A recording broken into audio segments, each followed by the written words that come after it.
할렐루야. 주님을 찬양합니다. 주님이 우리의 구원이 되시기 때문입니다. 아멘이십니까? 여러분 기대합시다. 주님은 주님의 날 주님이 이루실 것이 있습니다. 보이지 않을지라도요 내 안에 새 일을 행하고 계십니다. 내가 느끼지 못할지라도 주님은 그렇게 일하고 계십니다. 믿는 자에게 복이 있을 줄 믿습니다. 믿읍시다. 주님을 신뢰합시다. 우리 요한계시록 3장 7절부터 13절입니다. 요한계시록 3장 7절부터 13절입니다. 저와 여러분이 한 절씩 교독하도록 합니다. 빌라델비아 교회 사자에게 편지하라. 거룩하고 진실하사 다윗의 열쇠를 가지시니 곧 열면 닫을 사람이 없고 닫으면 열 사람이 없는 그가 이르시되 볼지어다 내가 내 앞에 열린 문을 두었을 때 네 닫을 사람이 없으리라. 내가 내 행위를 아노니 내가 작은 능력을 가지고서도 내 말을 지키며 내 이름을 배반하지 아니하였도다. 보라 사탄의 회당 곧 자칭 유대인이라 하나 그렇지 아니하고 거짓말하는 자들 중에서 몇을 내게 주어 그들로 와서 내 발 앞에 절하게 하고 내가 너를 사랑하는 줄을 알게 하리라. 내가 내 말씀을 지켰은즉 내가 또 너를 지켜 시험의 때를 면하게 하리니 이는 장차 온 세상에 임하여 나의 거하는 자들을 시험할 때라. 내가 속히 오리니 내가 가진 것을 굳게 잡아 아무도 내 면류관을 빼앗지 못하게 하라. 그가 결코 다시 나가지 아니하리라. 내가 하나님의 이름과 하나님의 성 곧 하늘에서 내 하나님께로부터 내려오는 새 예루살렘의 이름과 나의 새 이름을 그 위에 높여하라. 같이 읽을까요? 시작. 귀 있는 자는 성령이 교회들에게 하시는 말씀을 들을지어다. 아멘. 여러분 오늘 성령님께서 하시는 말씀을 혹시 들으셨나요? 교회 오셔서 아니면 오기 전에 뭐 어려운 질문을 하고 계세요 하는 눈빛으로 저를 쳐다보시네요. 어려우세요? 성령님께서 교회가 되신 여러분에게 오늘 어떤 말씀을 하셨습니까? 저는 오늘 교회 오면서 좀 오늘따라 좀 긴장이 되더라고요. 새삼스럽게 긴장이 되는데 주님이 딱 그 말씀을 하시는 거예요. 내가 한다. 우리는 더 원하잖아요. 그래서 뭘 하실 건데요? 내 마음을 좀 시원케 한번 해주세요. 구체적으로 좀 나열해 주셔야 뭘 하신다는 거예요. 주님은 내가 할게. 사람은 그래요. 더 알고 싶어요. 속 시원하게, 그죠? 근데 하나님은 하신다니까 아멘. 내려놓는 거죠. 주님이 하시겠구나. 요한계시록 너무 열심히 안 나와요.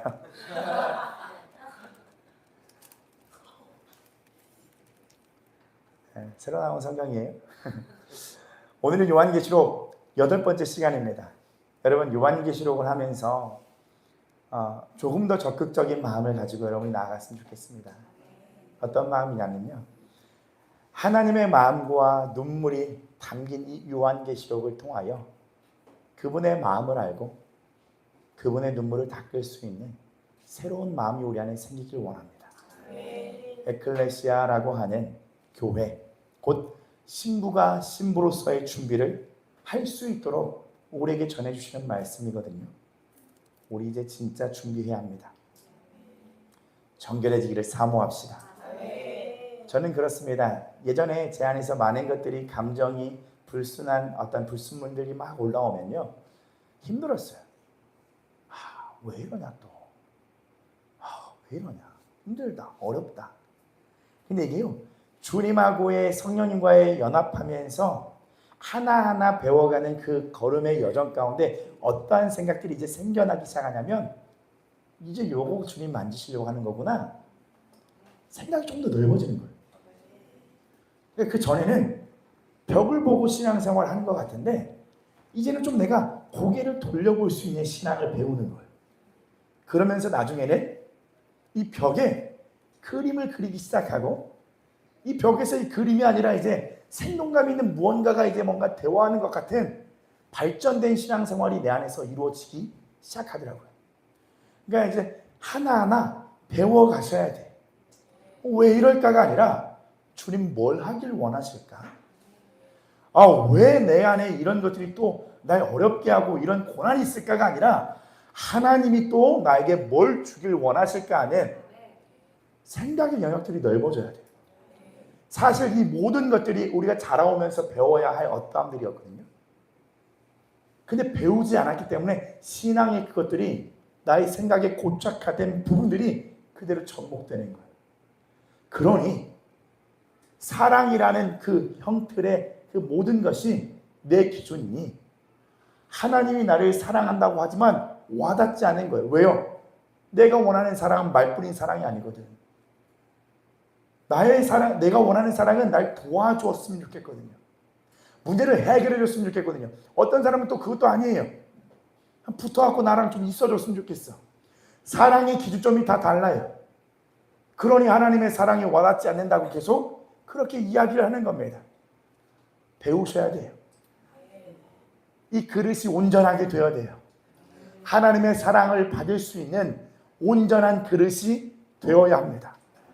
그래서 주님은 우리를 치유하기를 원하시고 우리의 죄를 용서하기를 원하시고 우리 안에 이 죄성들이 성령으로 인하여 무너지고 성령의 다스림을 받기를 주님이 원하십니다. 온전케 되어야 합니다. 그럼 빌라델피아는 이 교회는요, 칭찬받았게요, 책망받았게요? 다시 한번, 칭찬받았게요, 책망받았게요? 같이 읽었잖아요. 우리 같이 읽었잖아요. 맞아요. 원래 한 번 읽으면 잘 안 들어요. 그렇죠? 두 번 읽어야 돼. 세 번 읽어야 되고. 드라마 대사는 기억이 잘 나는데 그죠? 만화책은 기억 잘 나요. 자, 빌라델피아 교회는 칭찬받은 교회예요. 근데 저는 여러분에게 이런 질문을 드립니다. 여러분, 칭찬받기를 원하십니까? 이게 사람이 가진 인식에서 이 칭찬이라고 한다면 고작 내가 이거 칭찬 하나 받으려고 이렇게 고생하나? 할 수 있어요. 그러니까 우리가 철로역정에서도 이번에 나눴듯이 진리를 깨닫지 못하면 실천할 수가 없습니다. 우리의 의지를 사용해서 예수님을 선택하는 실행적인 실천이 있어야만이 진리를 또 깨달을 수 있는 것이에요. 꼭 동전의 양면과 같아요. 근데 우리 이렇게 생각하죠. 아니, 은혜라며 내가 좋을 대로의 은혜라는 단어를 여러분 함부로 해석하면 안 되는 거예요. 영적인 싸움에서도 이 은혜에 감사할 수 있다는 거예요. 이 영적인 싸움 자체가 하나님의 은혜라는 것을 우리 깨닫고 감사할 줄 알아야 된다는 거예요. 배워야 한다니까요. 이 모든 것이 은혜라고 고백하는 날이 우리 올 겁니다.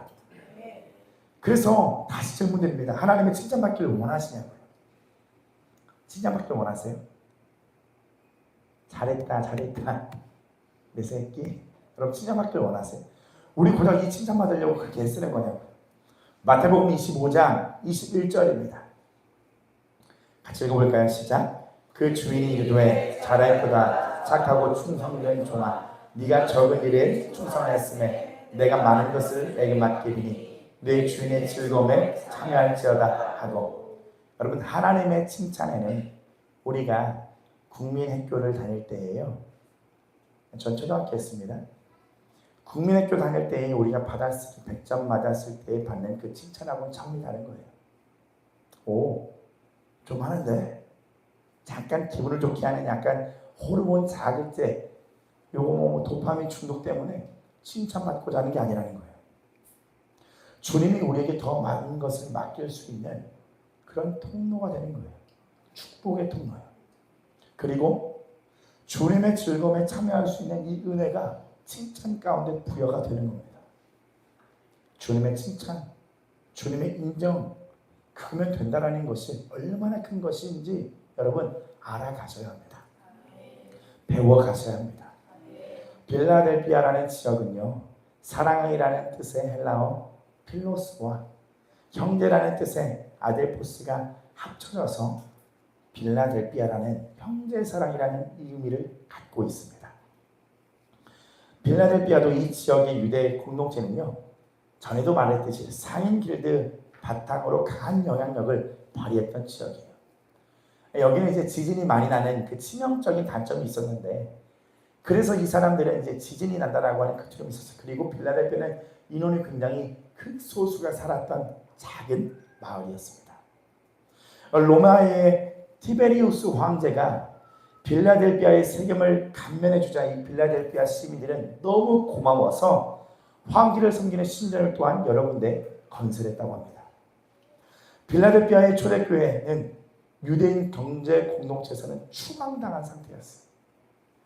유대인 길드들은 기독교인들에게 일을 주지 않았고 회당의 출입을 금지했고 로마인들에게 기독교인들을 고발해서 박해했던 그런 일들이 벌어졌던 지역입니다. 당시 회당 출입 금지는 유대인 커뮤니티의 전 기능에서 추방되는 것이었어요. 아무것도 할 수 없는 내용이었어요. 그래서 빌라델피아 교회는요, 세력이 매우 미약했습니다. 할 수 있는 게 없었던 지역이었어요. 교회였고요. 힘이 없었습니다. 그곳에 하나님의 칭찬이 임한 거예요. 본문 말씀 7절입니다. 같이 읽어보겠습니다. 시작. 빌라델피아 교회의 사자에게 편지하라. 거룩하고 진실하사 다윗의 열쇠를 가지니 곧 열면 닫을 사람이 없고 닫으면 열 사람이 없는 그가 이르시되. 빌라델피아 교회의 사자에게, 빌라델피아 교회가 된 모든 이들에게 하나님의 편지가, 주님의 마음이 담긴, 눈물이 담긴 메시지가 전해집니다. 거룩하고 진실하사 다윗의 열쇠를 가지신 이. 여기에 저는 주님이 이런 마음을 주셨어요. 예수님이 이 땅에 오셨을 때의 탄생이 떠오르더라고요. 마태복음 1장 18절입니다. 예수 그리스도의 나심은 이러하니라. 그의 어머니 마리아가 요셉과 약혼하고 동거하기 전에 성령으로 잉태된 것이 나타났더니. 여러분, 아담에게서 흐른 것이 아니에요. 하나님에게로부터 나온 것이. 성령으로 잉태된 거룩함에, 원래 거룩함이라는 단어는 거의 카도시를 쓰거든요. 근데 여기 단어는 하기오스라는 단어예요. 정확하게 하나님의 아들로서의 분리된 구별됨을 이야기합니다. 본문 말씀 9절에 보시면 거짓말하는 자들이라는 단어가 기재되어 있습니다. 그러나 빌라델피아 교회는요, 진실하신 분이 말씀하신다라고 얘기하고 있습니다. 불완전한 세상에 필요한 것이 모든 갖춰진 것에서 흠이 없는 완전한 분이 말씀하신 거예요. 그리고 또 하나는 뭐냐면 다윗의 열쇠를 가지심이에요. 오늘 이 요한계시록 3장 7절에 이 말씀이 쓰여진 곳이 있습니다. 바로 이사야서 22장 22절이. 같이 읽어보겠습니다. 시작. 내가 또 다윗의 집에 열쇠를 그의 어깨에 두리니 그가 열면 닫을 자가 없겠고 닫으면 열 자가 없으리라. 똑같은 말씀이 나오죠. 이사야서 22장의 이 말씀 배경을 보면 셈나라는 사람이 있었습니다. 들어보셨나요?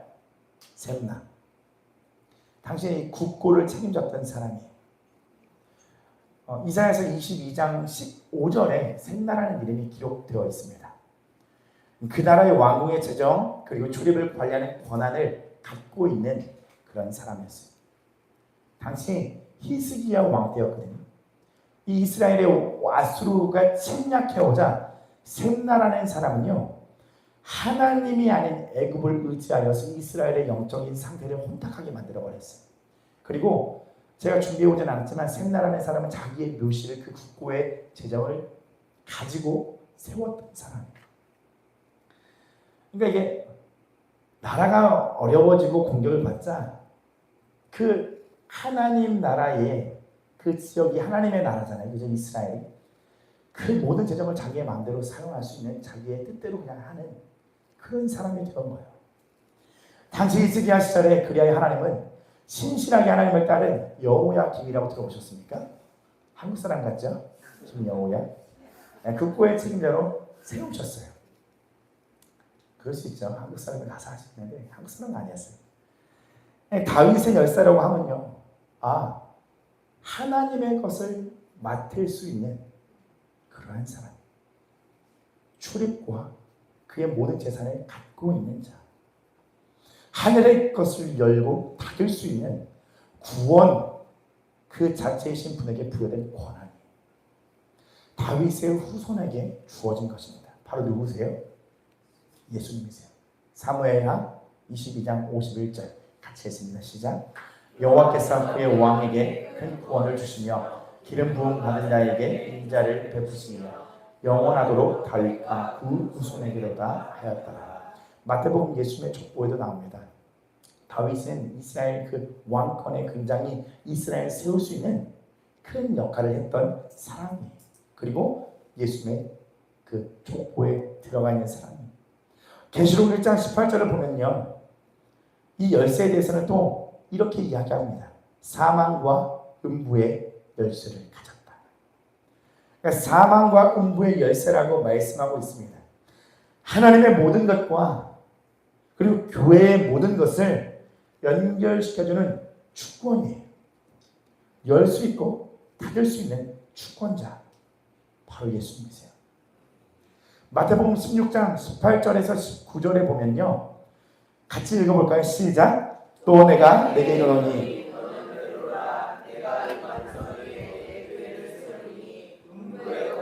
이기지 못하리라. 내가 천국 열쇠를 내게 주리니 네가 땅에서 무엇이든지 매면 하늘에서도 맬 것이요 내가 땅에서 무엇이든지 풀면 하늘에서도 풀리리라 하시고. 아멘. 이 천국의 열쇠를 누구에게 주셨습니까? 어떤 공동체에게요? 교회 정답이에요. 100점. 천국의 열쇠를 누구에게 주어주셨습니까? 교회에게 주어졌어요. 교회는 예수님이 중심되어서 이루어진 공동체예요. 예수님이 십자가의 죽으심으로 말미암아 피를 흘리고 생명을 내어 주셔서 그 생명을 붙든 자들이 중심으로 모여서 세워진 공동체예요. 음부의 권세가 해하지 못하는 그러한 공동체인 것입니다. 곧 열면 닫을 사람이 없고 닫으면 열 사람이 없는 모든 주권, 교회의 주권 대신 주인 대신 예수 그리스도가 말씀하는 거예요. 본문 말씀 8절입니다. 우리 함께 있습니다. 시작. 볼지어다 내가 내 앞에 너희 닫을 사람이 없으리라. 내가 내 행위를 아노니 내가 작은 능력을 가지고서도 내 말을 지키며 내 이름을 배반하지 아니하였도다. 아멘. 중요합니다. 계속 이 마음을 주시더라고요. 물론 요한계시록의 강에 많은 문헌을 가지고 다양한 이야기를 할 수 있겠지만 그냥 감동을 가지고 제가 여러분에게 전하기를 원하면, 주님은 빌라델피아에게 어떤 문을 주셨습니까? 열린 문을 주셨어요. 이 열린 문은 어떤 누구에게 나아갈 수 있는 열린 문이에요? 하나님께 나아가는 그 열린 문. 내가 곧 길이요 진리요 생명인 거예요. 내가 내 앞에, 교회 앞에 열린 문을 두었다. 그 열린 문을 밟고 나아가는 그 자들이 만날 곳은 하나님이요 곧 하나님의 왕국을, 하나님의 나라를 만나게 되는 겁니다. 곧 구원의 문입니다. 그때나 지금에나 교회에게 주어진 기회의 생명의 문이에요. 여기서 주님은 마태복음 7장의 이 좁은 문에 감동을 주셨어요. 마태복음 7장 13절입니다. 좁은 문으로 들어가라. 멸망으로 인도하는 문은 크고 그 길이 넓어 그리로 들어가는 자가 많고. 좁은 문으로 우리에게 들어가라고 주님 말씀하십니다. 여러분, 이 좁은 문에 대해서 한번 생각해 보자고요. 중요한 포인트거든요. 이 좁은 문은요, 그냥 우리가 신앙생활하면서 힘든 것을 얘기하는 게 아니에요. 혼자서 뭔가 애쓰고 힘써서 아이고 힘들다, 신앙생활하는 거 어렵네, 그냥 이렇게 말하는 것이 좁은 문을 지나가고 있다라고 하는 것이 아닙니다. 그럼 이 좁은 문은 뭘까요? 무엇이겠습니까? 보세요. 우리가 아는 말씀이에요. 아는 내용이에요. 근데 새롭게 들리기를 축복해요. 하나님의 말씀을 따르고자 하는 마음이에요. 하나님의 말씀을 순종하고자 하는 마음인 것입니다. 그냥 내가 신앙생활하기 힘드네, 어렵네, 그러니까 내가 좁은 문 좁은 길을 가고 있는가 아니에요. 하나님의 말씀을 따라 순종하길 원하는데 사라지지 않아서 괴로운 거예요. 자기 부인이 되지 않는 탐욕과 욕심이 올라오고 세상의 고난과 환경에 사람들의 핍박으로 인해서 견딜 수 없는, 하나님의 말씀 따라 살 수 없는 내 이 육신의 모든 것들이 올라온, 육체의 모든 악함이 올라오는 것들과 주의 진리의 말씀을 붙들고 씨름하는 이 과정을 이야기하는 거예요. 시름시름 앓는다고 해서 좁은 문 좁은 길 가고 있는 게 아니에요. 여러분, 그러면 세상에 많은 사람들이 좁은 문 가고 있다는 거예요. 그 논리를 가지고 세상에 그냥 비추어가면 세상 사람들 다 힘들어요. 그거 좁은 문 아니에요. 힘든 게 좁은 문이 아니라 하나님의 말씀을 붙들고 이 말씀을 따라 살지 못하는 내 중심이 변하는 것에, 그것에 싸우는 게 좁은 문을 들어가는 거예요. 네. 여러분, 주의 말씀을 따라 순종합시다. 네. 주님은 오늘 요즘에 초대교회를 향해서 이 말씀을 왜 전하라고 하시는지 잘 모르겠습니다 라고 하지만 알 것 같아요. 거기에 대한 그것을 배우지 않아서 그래요. 쉽게 잊어버려요. 그냥 신앙생활이 습관에 젖어서 흘러가는 대로 흘러가요. 패턴이 똑같아요. 그러나 거기서 영역들이 넓어졌으면 좋겠어요. 하나님이 무슨 메시지를 주신 걸까? 하나님이 이걸 다루시길 원하는 거구나. 하나님이 이 부분을 나에게 만지길 원하시는 거구나. 생각을 넓혀가면서 주님, 그러면 나에게 어떤 말씀이 필요합니까? 하면서 말씀 가운데 들어가고요. 그 자리에서 얻어지는 배움 있기를 예수님은 축복해요. 주님 말씀하잖아요. 내게 와서 배우라고. 내 멍에는 쉽다고, 가볍다고. 우리 엄청 무겁잖아요. 그죠? 차가 나를 이끌어주지만 애들 돌리는 것도 힘들어요. 그렇게 무겁다고. 근데 주님 말씀하잖아요. 쉽고 가볍다. 와서 배워라. 배우지 않고 내가 내 힘으로 해보려고 하니까 그냥 고생만 하고 어렵다고만 얘기하는 거예요. 주님 우리에게 가르쳐주길 원하고요. 우리의 모든 짐을 가져가시기를 원합니다. 가져가 주셨어요. 그 진리를 깨달아야 됩니다. 그래야 우리가 실천할 수 있어요. 더욱더 주님의 나라를 위해서 승리의 깃발을 꽂고 전진할 수 있는 거예요. 본문 말씀 10절에 보니까 네가 나의 어떤 것을 지켰다고 합니까? 예, 그들이 받았던 칭찬은 바로 이거예요. 인내의 말씀을 지켰다. 다른 말씀도 아니에요. 인내의 말씀. 헬라어로 히포모네스라고 합니다. 정확한 뜻은요, 고난 중에 믿음으로 말씀을 붙드는 것입니다. 보세요. 잘 생각해보면 저도 그래요. 고난이 오거나 어려우면요, 말씀이 생각나지 않아요. 빨리 해결됐으면 좋겠어요. 빨리 잠재워졌으면 좋겠어요. 해결되길 원해요. 그래서 기도라는 걸 선택합니다. 나름 애씁니다. 다 틀렸습니다. 하나님의 말씀 붙잡고 주의 뜻이 무엇인지 어디 있는지를 아셔야 됩니다. 우리 고난 중에 믿음으로 말씀을 붙드는 것에 대해서 아멘, 맞아요. 그러나 이제는 정말 실천하셔야 돼요. 이 영적인 세계를 파악하시고 터득해 가셔야 돼요. 하나님 계속 우리의 연약함을 보이시잖아요. 이 두려움이, 외로움이 어떻게 잠재워질 수 있는지를 아셔야 된다고요. 내 안에 두려움이라는 그 비진리의 메시지가 툭툭 튀어나오거든요. 근데 성경은 뭐라고 하고 있습니까? 두려워하지 말라. 엄청 두려워하라고 하셨습니까? 하나님이 막 두려워 벌벌 떨어라. 괴로워해라. 점점 더 옥조여라. 그리고 그냥 말라 죽어버려라. 이런 말씀 있습니까? 없습니까? 없어요. 눈 씻고 찾아봐도 그런 말씀은 없어요. 근데 나는 비진리를 따라 계속 가요. 여러분, 거기서 멈추고 두려워하지 말라고 하는 하나님의 말씀을 붙들어 보는 거예요. 그러면서 그 말씀이 나를 어떻게 지배하는지를 배워가는 거예요. 그러면서 나에게 생겨지는 그 믿음이 얼마나 커지는지를 깨달아 보는 겁니다. 그럼 부딪힐 수 있을 거 아닙니까? 한 번 더 부딪혀보고 더 부딪혀보고 그러니까 제 경험이에요. 나중에는 저도 연약합니다. 근데 나중에는 그 생각이 들어요. 또 왔냐? 해보자 한번. 그렇게 싸우게 됩니다. 싸워 보니까 야 이건 내 싸움이 아니야. 이미 하나님의 말씀이 이겨버렸어요. 그래서 내 안에 이 진리의 싸움이 있는 거예요. 우리 안에 비진리들의 말씀들이 얼마나 많아요. 열받지? 욕해. 짜증나지? 화내. 답답하지? 마셔. 놀아. 즐겨. 성경이 그런 말씀이거든요. 이 진리의 말씀을 붙들고 변화되기를 소망하셔야 돼요. 본문 말씀 8절입니다. 볼지어다 내가 내 앞에 열린 문을 두었으되 능히 닫을 사람이 없으리라. 내가 내 행위로는 아노니 네가 작은 능력을 가지고서도 내 말을 지키며 내 이름을 배반하지 아니하였도다. 여러분, 네가 작은 능력을 가지고서도 내 말을 지키며 내 이름을 배반하지 아니하였도다. 여러분의 작은 능력이 뭡니까? 생각해보는 거예요. 나에게서 작은 능력이 뭐예요? 작은 능력이 뭐가 있습니까? 우리 성민 집사님.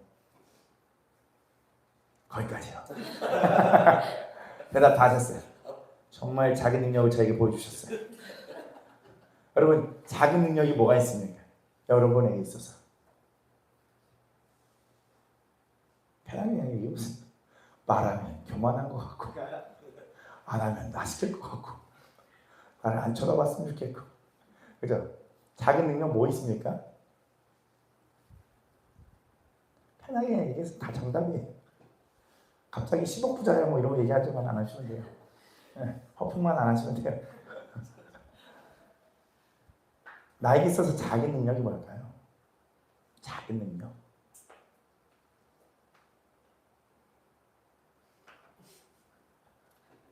뭐가 있겠습니까? 그러니까 우리가 이 말씀 좀 알아야 되잖아요. 빌라델피아 교회가 칭찬받았다니까요. 작은 능력으로 내 말을 지켰대요. 내 이름 배반하지 않았대요. 그럼 이 작은 능력이 뭘까? 그냥 저는 그런 생각이 들더라고요. 나 자신이에요. 하나님의 주어진 나의 상황이고요. 환경이에요. 나예요. 더 깊이 들어가면 그냥 나의 한계치예요. 나라는 사람이 더 이상 무엇을 할 수 없을 것 같은 한계가 다 있잖아요. 그렇죠? 그걸 인정하는 거예요. 그게 어떻게 작은 능력입니까? 저는 그런 마음이 들어요. 나의 그냥 한계치를 인정하는 거. 그러면 누구를 기대합니까? 그래서 주님 붙여주시는 거거든요. 사실 주님의 말씀을 지키고 주님의 이름을 배반하지 않는 거 내 힘으로 할 수 없어요. 난 그럴 위인이 안 돼요. 작은 능력이란 건 나의 한계치겠구나 인정하는 거. 그리고 말씀에는 우리가 아직 깨닫지 못했다 할지라도 다 알 수 없고 함부로 결론을 내릴 수 없는 하나님의 강력한 능력이 있다는 것을 여러분 인정하여서 썩어 없어질 나 자신에게 소망을 걸고 거기에 소망 두고 붙잡고 사는 게 아니라 우리에게 능력이 되신 말씀이 육신이 되어 이 땅에 오신 예수님을 붙드는 거예요. 사실 그게 전부예요. 어떤 이들이 주의 말씀을 지킬 수 있을까? 나의 한계치를 인정하는 자들, 나로서 살 수 없는 자들. 그게 정말 주님이 주신 우리에게 작은 능력이지 않을까 싶어요. 너무나 작아요. 근데 거기에 능력이 있어요. 우리가 주님의 이름을 배반하지 않는 것도 내 이름을 내세우지 않는 거예요. 주님의 이름을 내세우는 거예요. 어떤 사람이 그렇게 할 수 있을까요? 내가 잘나지 않았음을 분명하게 알아서 인정하는 사람이에요. 다시 본문 말씀의 10절을 보면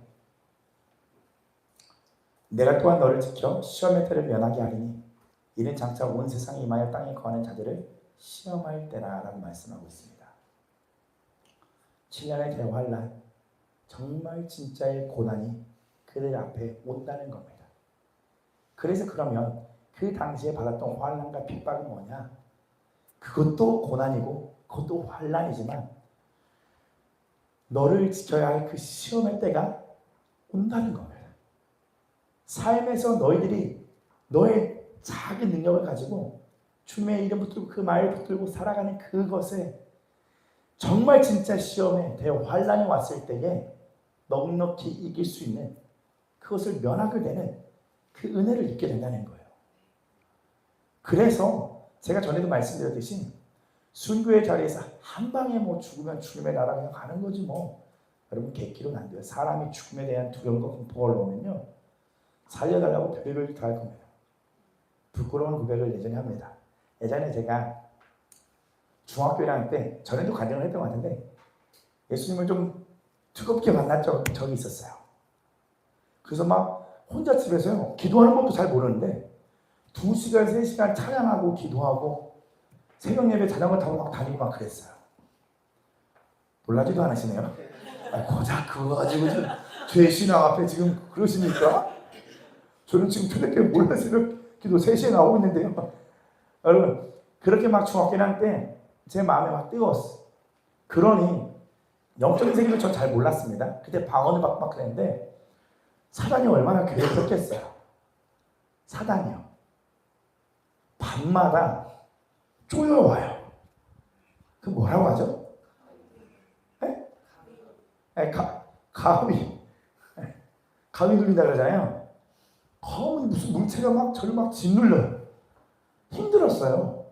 뭔지도 모르겠고 막 주님이 좋고 찬양하고 막 기도하고 막 하는데 밤마다 뭐가 찾아와요. 어떤 날에는요 그 심한 공포가 막 몰려왔어요. 근데 이거를 사실 물어보면 되잖아요. 누구한테. 중학교 1학년 뭘 알겠습니까? 예수님을 좋아서 막 따라가는데 그런 것들이 막 오니까 감당이 안 되는 거예요. 제 안에서 누구 찾아낸 줄 아세요? 다 나와요. 세상 잡신들 다 나오더라고요. 주님을 붙잡아야 되는 건 알아요. 공포감에 이게 적시니까 예수님의 이름으로 해도 뭐가 안 돼. 하나님을 안 돼. 고백은 안 했어요? 다 생각나요. 모하메드, 부처, 알라 막 다 생각나요. 정말 다 생각나더라고요. 그 짧은 순간에. 야, 이 사람이 위기에 몰리면 진가가 드러나는구나. 진가가 드러나요. 부끄러운 고백입니다. 중학교 1학년 때예요. 주님 용서해 주세요. 근데 저도 당황스러웠어요. 두 가지였어요. 하나는 오늘 또 올라나? 그놈들이 또 올라나? 또 하나는 뭐지? 왜 부처가 알라가 별의별 잡신이 왜 생각나는 거야? 여러분 이 시험의 때를 면하게 할 수 있는 것은 오늘 여러분의 한계를 인정하시고 주의 말씀을 붙드십시오. 그래야 우리가 넉넉히 이겨나갈 수 있습니다. 그뿐이 아니에요. 면하게 된다는 거예요. 시험의 때 이 땅에는 심판주가 오셔서 대환란이 있을 건데 그러나 말씀을 따라 순종하는 마음가짐으로 그 말씀에 따라 순종하는 그 삶에는 신랑을 기다리는 신부로서의 정결한 신앙이 되어지고 유지된다는 겁니다. 여러분 말씀 따라 순종하는 삶이라는 것은 지금 하고 있는 예배의 날에 오는 것과 찬양 시간에 함께 찬양하는 것과 기도의 시간에 함께 기도하는 것을 말하는 것이 아닙니다. 말씀을 따라 순종하는 삶에는 반드시 그분과의 교제가 있습니다. 그리고 말씀에 나의 모습을 비춰보며 독대하는 시간이 있고요. 또 말씀을 따라 자기를 부인하는 회개의 그 자리와 시간이 있다는 것입니다. 그리고 돌이키는 삶의 모습이 반드시 있어야만 합니다. 교회 생활만 하지 마시고요. 주님을 따라가는 신앙생활을 시작하십시오. 본문 말씀 11절입니다. 내가 속해 오리니 네가 가진 것을 굳게 잡아 아무도 내 면류관을 빼앗지 못하게 하라. 내가 속해 오리니. 여러분 시간이 많이 있다고 생각하지 마세요. 그 자체도 비진리인 것입니다. 주님은 속히 온다고 말씀하셨습니다. 그렇다면 마지막 때를 운운하면서 사람을 겁을 주고 두려움을 주는 거 아닌가요? 여러분 이상하게 해석하지도 마십시오. 극단적인 삶을 여러분의 막 재산을 다 팔아넘기고 그런 삶을 살라는 게 아닙니다. 마음을 다하여서 오늘 주님을 기다리는 마음 가지고 살아가시라는 겁니다. 주님을 사랑하세요. 그리고 나에게는 내일이 더 없다는 마음 가지고 오늘 하나님께 받은 나의 삶을 주님 앞에 드리는 삶을 살자는 것입니다. 내가 가진 것을 굳게 잡아 나의 작은 능력의 한계치로 잡을 수 있는 것은 나를 살리실 생명의 말씀뿐입니다. 여러분 본문 말씀 12절입니다. 같이 읽습니다. 시작. 이기는 자는 내 하나님 성전의 기둥이 되게 하리니 결코 다시 나가지 아니하리라.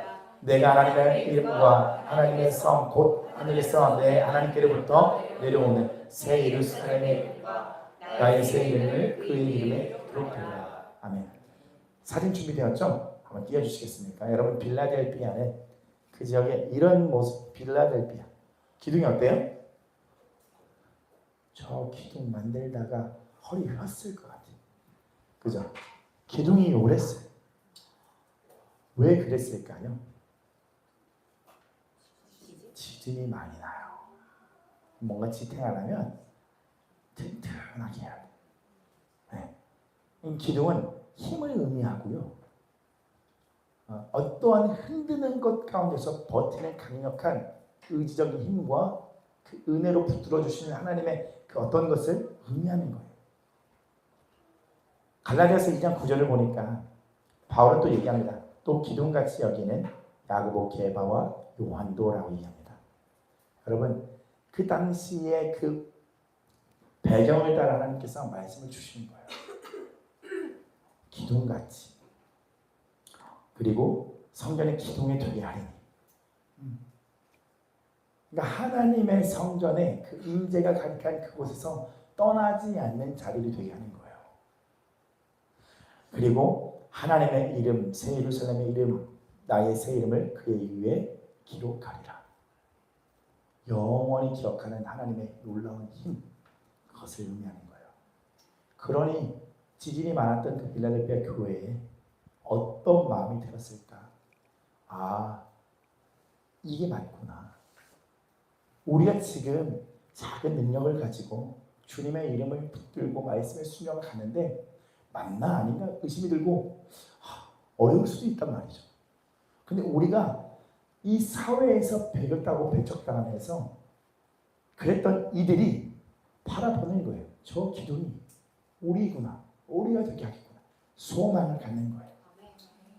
그리고 그 당시에 이 유대인들 있잖아요. 유대인들 예수 그리스도를 믿는 그리스도인들을 굉장히 많이 핍박했어요. 왜냐하면 우상도 섬기고 황제도 숨겨야 하나님을 섬길 수 있는데 왜 너희는 오직 예수 그리스도라고 고집하느냐.